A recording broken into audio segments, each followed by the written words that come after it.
There is a very good story that I heard from Rav Nissim again.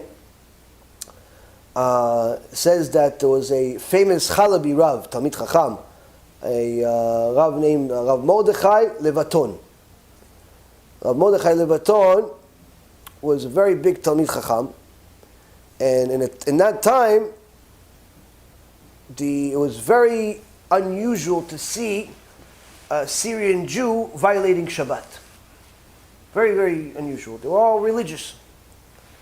But there was one particular guy in the community who was very, very rich, very wealthy, very successful in business, and kept absolutely nothing. Not Shabbat, not kosher, nothing.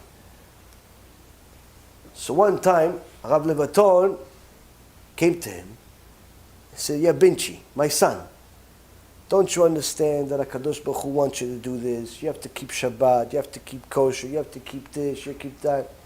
He says, "Listen, Rabbi, I appreciate it, but I like the way I live. I'm living okay. Everything is going well for me. What do I need to keep? I never kept mitzvot. Everything is going well. Look how much I have boats, I have this, I have that. What do I need to keep Torah for? For what?" He says, "Because Hashem said. My son, that's what Hashem said." So Hashem said, whatever he said, listen, he's giving me, obviously he's okay with what I'm doing. So Rav Levaton says to him, no, my son, you're not understanding. The fact that everything is going good for you is a bad sign. Because there is a verse in the Torah, Parashat Vayetchanan, one before last verse, where HaKadosh Baruch Hu says, Meshalem el sonav el panav le'avido, that HaKadosh Baruch Hu pays his haters in this world to destroy them. So you're getting a lot of reward for something that you did, because HaKadosh Baruch Hu does not want you to even see his face, to see nothing in Olam. You're going straight to Gehenom. The rich guy, the cocky guy, says to the Rav with a mocking tone, says, "Rabbi, thank you, but I don't think you got it right. There's nothing for Hashem to pay me for. What did he give me all these money for? I never made a single mitzvah in my life. Never kept Shabbat, never kept kosher, I never did anything. So what are you saying he's paying me?" He says, Rav Levaton says to him, "You're wrong. See, maybe you didn't mean it, but when you were 8 days old, your parents circumcised you. So you have a mitzvah. Even though you didn't mean it, you have a mitzvah. And for that one mitzvah, HaKadosh Baruch Hu is giving you everything that you have. But he's going to destroy you if you don't do tshuva." This jokester says to the Rav, he says, "How about this, Rabbi? I'll sell you my Brit Milah mitzvah for $50. The Rabbi says to him, "Deal." They get a shtar iska, a real shtar iska, witnesses, they write a contract. I'm selling my Brit Milah mitzvah for 50 liras, $50, whatever it was of the currency at the time. Sign here, the rabbi signed, finished. The rabbi leaves. That day, not the next day or next week, that day already this guy understood something is not going right. All of a sudden somebody shows up, "Listen, boss, I'm sorry to report, one of your boats just sank. All the merchandise is gone." Moments later, "Boss, listen, the other boat is gone in sea. Gone. Never land. We have no idea where it is. It's gone." Next thing you know, the building goes on fire. The house goes on fire. Literally, one after another, over a relatively short period of time, he starts losing every single penny that he has, to the point where the only thing that he can do is mop at a local office for somebody else just to make money to eat. He loses every single penny. Eventually he gets back to the Rav. He realizes he's an idiot. And he says, "Kvod Rav, have some mercy. For the honor of Hashem, have some mercy. Give me back my Brit Milah mitzvah." Rav Levaton says to him, "The only way I'm going to give it back to you is if you keep the entire Torah. If not, go find yourself some other way." And the guy says, "No problem. I'll keep the entire Torah." He did tshuva. Here's your Brit Milah mitzvah back. Here's your Brit Milah back.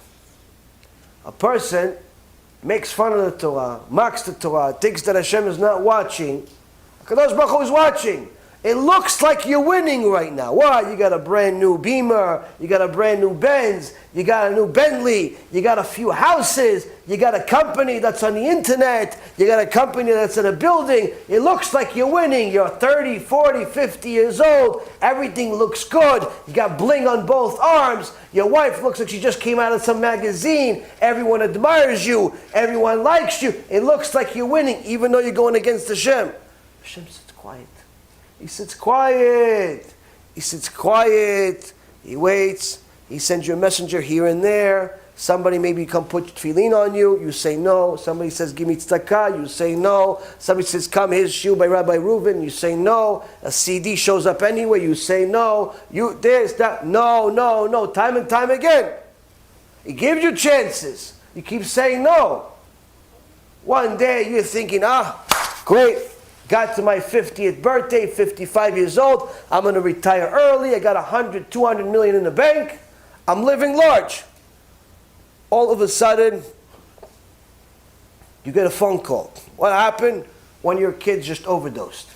Shortly later, your wife tells you that she has a boyfriend on the side. It's the guy that cleans the house. Shortly later, yes, IRS, we are looking into your books, the company that you own and you run and you this. Who invited you? No one. We invited ourselves. We're the IRS. All of a sudden, your whole life goes into a basket full of dung.